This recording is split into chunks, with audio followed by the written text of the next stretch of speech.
It is January 3rd, 2022, a Friday. The small town of Slaughter, located in the state of Louisiana in the United States, has already returned to its normal rhythm after the New Year's celebrations that took place just 2 days earlier. The name of the town is unfortunate. Slaughter, when translated, literally means massacre or murder. However, the origin of the name has nothing to do with anything so dark. It comes from the surname of the former landowners on whose property the town was established. The town has fewer than 1,000 residents, which means that, inevitably, everyone knows everyone. The community is close-knit. People support one another and stay involved in local matters. What happens on January 3rd will shake not only them, but the entire country. In the morning, an emergency dispatcher answers a call. On the line is Lacey Fletcher, an assistant district attorney. She says that her daughter has stopped breathing. The dispatcher instructs her to begin first aid and perform CPR. Moments later, sounds can be heard over the phone that suggest the woman and her husband are following the instructions and attempting to resuscitate their daughter.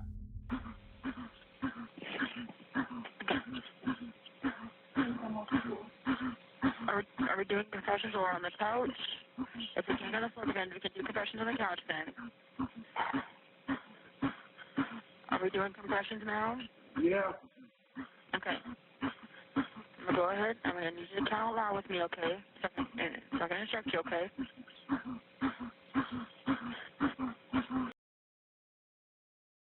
As it later turns out, neither the mother nor the father was performing CPR.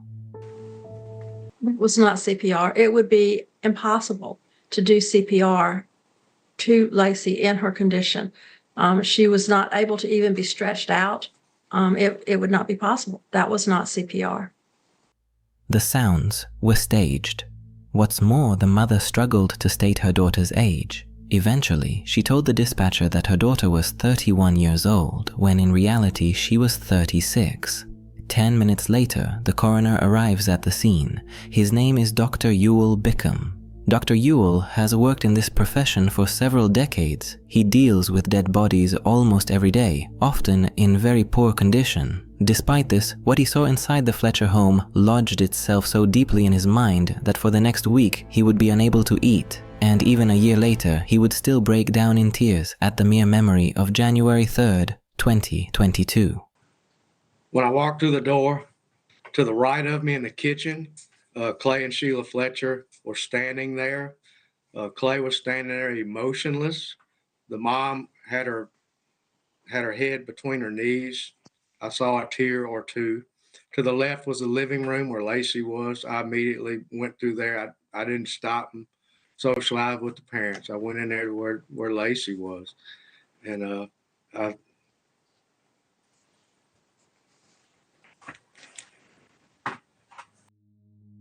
When he steps into the living room, a truly macabre scene appears before his eyes. Sitting on the couch, legs crossed, in her own excrement, is a dead, emaciated woman who has quite literally fused with the furniture. Her severely wasted body is in an advanced state of decomposition. It is rotting to such an extent that in many places, through deep and extensive ulcers and wounds, exposed muscles and even bones are visible. Various kinds of insects crawl through her dirty, matted hair and across the rest of her body. They are eating her. Her bodily fluids have soaked through the couch, and her body from the waist down has become one with it. Lacey Fletcher, that was her name, had been sitting in that spot for approximately 12 years. For 12 years, every single day, every hour, every second, she felt every itch, every unimaginable pain, and endured suffering that cannot be put into words.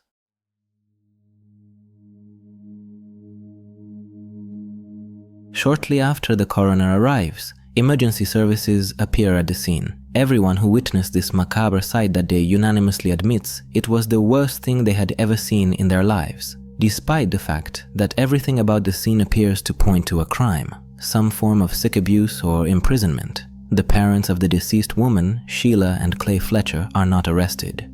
The absurdity of the situation goes even further. They are not even taken in for questioning. Police officers ask them a few questions on site, and that is all that is done that day to determine what actually happened. The Fletcher home, contrary to what one might imagine, was very clean and well maintained.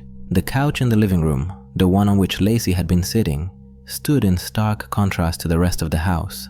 Of course, the stench spread throughout every room, but the Fletchers' noses had almost certainly grown so accustomed to it that they no longer registered that specific smell at all. This is a natural reaction of the human body, a kind of defense mechanism. Our sense of smell begins to ignore odors that surround us constantly so that it can detect others, those that may pose a potential threat to life or health. That is precisely why we become accustomed to the smell of our own homes or our perfume, which we often stop noticing entirely. Death has a very specific smell. Dogs can detect it perfectly, and many people who work in emergency services compare it to raw meat that has been rotting for several weeks. They add, however, that beneath it there is a strange layer of sweetness, something that does not fit the dominant odor at all, yet is still present. This sweetness is most often described as honey-like or almond-like. There is a company that sells the smell of death. It is used mainly for training police dogs. Many trainers, however, believe that nothing can replace the scent of a real decomposing body, and that a substitute in the form of perfume is incapable of capturing its complexity. An autopsy of Lacey Fletcher was performed to determine the cause of death. It was established that she had died 24 to 48 hours before her mother called the police to report that she had stopped breathing. In addition to extreme neglect, the final cause of her death was sepsis, a condition most often caused by bacteria and the toxins they produce. The woman defecated on herself. Her body was so severely decomposed that, covered in excrement and decaying together with the couch, it created ideal conditions for the development of all kinds of infection and disease. Feces and pieces of foam from inside the couch were found in Lacey's stomach. The feces and foam were not only found in her digestive tract, but also under her fingernails. It became clear then that the woman was most likely so hungry that she tried to stay alive at any cost, eating whatever she could reach.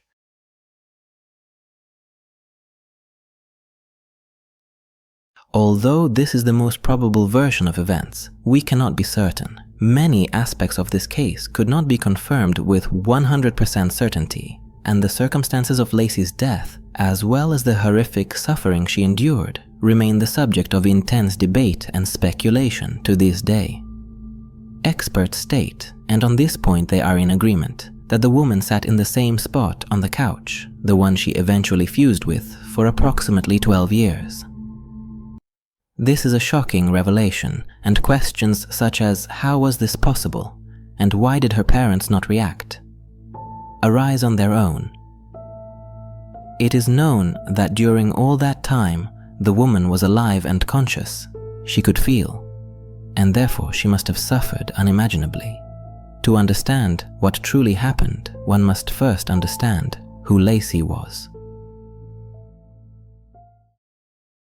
She was born on November 25, 1985. At the time of her death in 2022, she was 36 years old. She was a very positive, energetic child. Friends from school remember Lacey as a girl who was always smiling, kind, warm, and gentle. Neighbors also testified unanimously that during her adolescence, she appeared to be a completely normal, healthy child. She loved sports, especially volleyball. She played in a bowling league. And above all else, she adored the entire Disney universe, country music, which she listened to constantly, and Mariah Carey. Nothing indicated that there was anything wrong. At some point, though it is unclear exactly when, the girl was diagnosed with severe autism. This diagnosis, however, does not align with what her school friends and neighbors said about her, as no one ever mentioned any traits that would point in that direction. It should be taken into account that the events we are discussing took place in the late 1990s and early 2000s. It is therefore possible that people speaking about Lacey may have simply forgotten certain details. As a teenager, Lacey reportedly never stopped being interested in Disney and toys from that universe, while her peers shifted toward more, in quotation marks, mature interests. It is said that in high school she was bullied and that she struggled to adapt to her new environment, although once again, there is no confirmation of these claims. What is known, however, is that in the year 2000, when Lacey was 16 years old, her parents decided that she would continue her education from home. They concluded that remote learning would be best for her. This was a controversial decision, as individuals on the autism spectrum should maintain the relationships they have already built and have opportunities to socialize with their peers. Even if it were true that Lacey was being bullied at that particular school, her parents could have simply transferred her to another one, perhaps in a nearby town, located just a short distance from their home. As a result of Sheila and Clay Fletcher's decision, the girl began spending more and more time inside the house and less time outside of it. Between 2000 and 2005, she was seen outdoors only sporadically. Robert Blunt Sr. is believed to be the last person who saw her outside the home in 2005. According to Robert, the girl was running with dumbbells in her hands and looked completely normal. I told you about 10, 15 years ago. I don't really remember exactly, but a long time. And what did she look like? I don't know, she just looked like a young woman. She had these little, what do you call the little weights that you hold in your hand? The little dumbbells? She was exercising? Yes, she'd walk from her house around the circle, and she used to do that, I don't know, 2 or 3 times a week. 2 years later, in 2007, the Fletchers contact a local doctor and inform him that their daughter does not want to leave the house, that she has become very withdrawn, and that they are unable, under any circumstances, to persuade her to step outside the 4 walls of their home. The doctor, taking into account the symptoms described by the parents, concludes that this may be a sign of agoraphobia, most broadly speaking, a fear of open spaces. Agoraphobia, however, is a much more complex condition and can take many different forms. To illustrate how it can intensify, let us use a very simple example. At first, a person affected by this disorder may be afraid to leave their hometown. Later, they may fear going beyond their own neighborhood, then beyond their own house, then their room, then a part of the room, and in extreme cases, even something as small as their bed. Any other space becomes a danger for people suffering from this anxiety disorder, something they want to avoid at all costs. The problem is that untreated agoraphobia can progress rapidly and truly destroy someone's life. Lacey's parents take no steps to help their daughter. There is no mention of her being prescribed any medication. She is also not provided with psychological help, which she clearly needed at that point. Instead, the Fletchers choose silence and watch as their daughter slowly, day by day, dies more and more, both mentally and physically.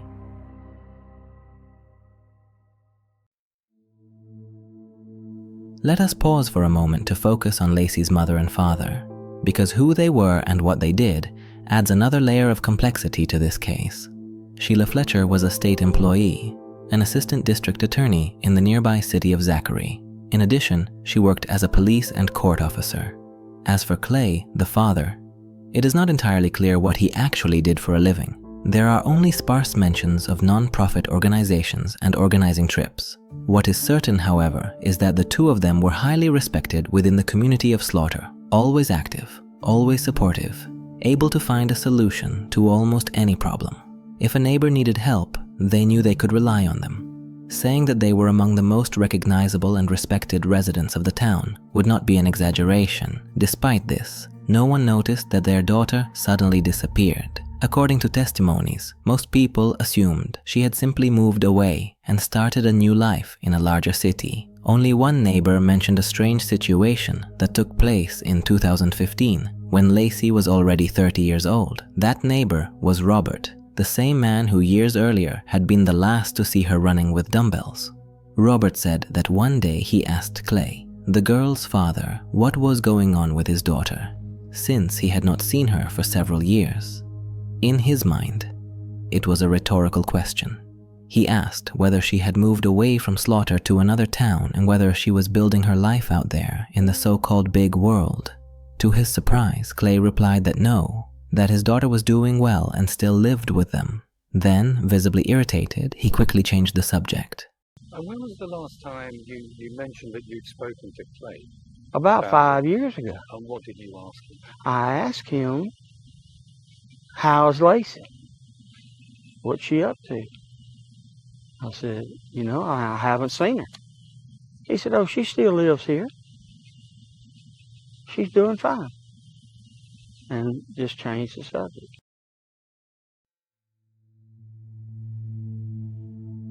Sheila and Clay were deeply religious people. They were seen at church every Sunday. Lacey's mother was questioned only on January 18th, 13 days after she reported her daughter's death to the police. She testified that she and her husband returned from a New Year's party on January 2nd, and that when she fell asleep that night in a chair next to her daughter, Lacey was still alive. A clean, well-kept chair did in fact stand next to the couch, and there is a strong possibility that the mother did sit on it, perhaps even slept there. But the rest of her statement did not align with the autopsy findings. It was determined that Lacey had died 24 to 48 hours before her mother's phone call to the police.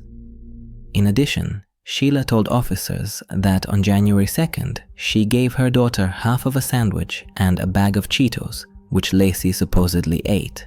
This also could not have been true. First, because on January 2nd, Lacey was already dead. And second, because experts found only couch foam and feces in her stomach and intestines. During the interrogation, the mother also said that in the fall of 2021, Lacey lost her appetite, which is why she was emaciated.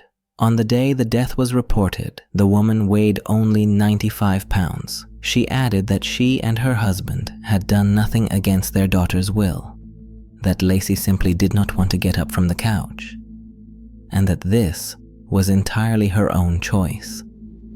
When asked why she never took her daughter to a doctor or arranged for a home visit, she replied that Lacey had never been sick.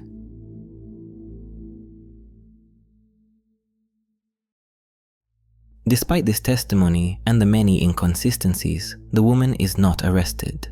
5 long months pass before the court issues a warrant, and the police are able to place both Sheila and Clay Fletcher in handcuffs on charges of second-degree murder. This happens in May of 2022. The court sets bail at $300,000 per person.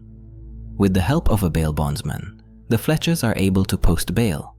Out of pocket, they are required to pay only 12% of the total amount, $72,000 combined. Then, several months later, a judge grants a motion to dismiss the charges. The reason is irregularities in the indictment. Due to an administrative failure, the Fletchers are now free people. However, 12 months after their initial arrest, in June of 2023, they are charged once again, this time by a grand jury. In the United States, a grand jury is a special group of citizens legally authorized to conduct criminal proceedings. On June 19th, the Fletchers are taken into custody again, but once more they are released on bail.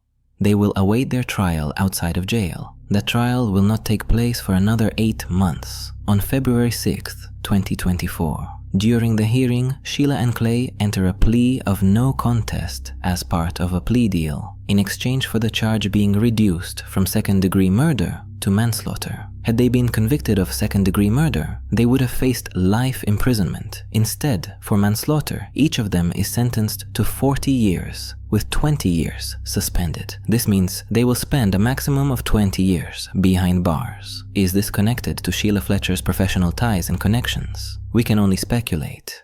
In this shocking case, there is a lack of evidence, witnesses, and publicly available information. Many aspects remain unclear to this day, and the truth has not been and never will be fully uncovered because Lacey Fletcher, the only person who could tell us what truly happened, is dead and unable to speak about what went on behind the closed doors of the Fletcher home. There are, however, several theories.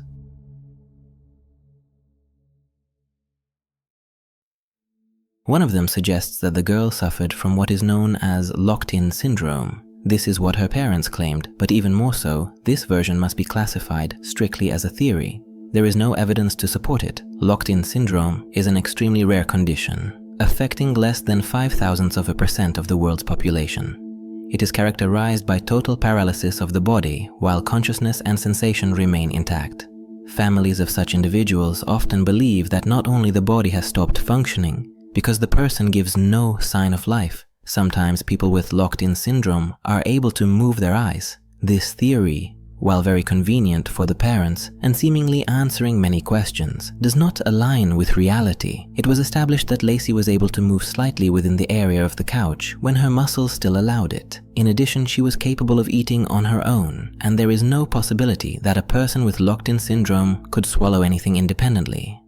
Another theory suggests that Lacey's parents were overwhelmed by the accumulation of problems that began to appear as their daughter grew up. First autism, then progressively worsening agoraphobia. According to this theory, at the beginning, the girl truly did choose, of her own free will, to sit on the couch and not get up. Her parents agreed to this and respected her wishes, but things went too far. And when she was no longer able to move her legs on her own due to extreme oxygen deprivation in the lower part of her body, it was already too late for any change. Overwhelmed, they decided to do nothing and allowed their child to slowly die, accepting her will. Supporters of this theory point to the lack of any attempt to hide the body and to the voluntary phone call to the police. They argue that the Fletchers could have easily avoided consequences by disposing of Lacey's body, since practically no one remembered her anymore. And while these arguments may make a certain amount of sense, they do not explain why the parents allowed their child to fall into such extreme neglect and never called for medical help. They lived under one roof with their daughter as she decomposed before their eyes, enduring immense, almost unimaginable suffering. Nothing can explain or justify that. To the outside world, they functioned completely normally, always smiling, full of energy, socially active. Sheila was an active Facebook user where she posted a large number of photos, mostly featuring her husband. For years, not a single mention of her daughter appeared on her profile. And finally, there is theory number 3, which assumes that Sheila and Clay Fletcher abused their child for all those years.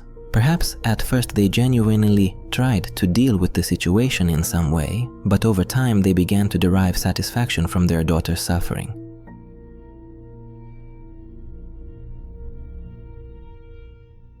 Many people emphasize the fact that they were deeply religious, suggesting that this may have turned into a form of religious fanaticism, perhaps even connected to offering a sacrifice to God. After their arrest, the parents released a strange statement through their attorney. They said they did not want to relive the pain of losing their daughter by watching the news. They added that anyone who has lost a child surely knows how they feel, and they asked the media for understanding. After Lacey's death, her mother Sheila posted a short message on Facebook. "Mom and Dad love you very much." For years, there had been no mention of her daughter on her profile. Only in the face of serious consequences did she decide to acknowledge her existence. There is one more element of this case that you may not know about. In the well-kept Fletcher home, next to the decaying couch that contrasted with everything else, there were objects which, when combined with the theory of abuse, are enough to send chills down the spine. A stack of clean, fragrant, neatly pressed clothes, a portable vanity, a small table, on it baby powder, wet wipes, and Disney movies that the girl loved so much. These items may have been part of the psychological torture inflicted on their daughter. Laughing directly in her face and saying, "Look at what you would have within arm's reach. If only you could move."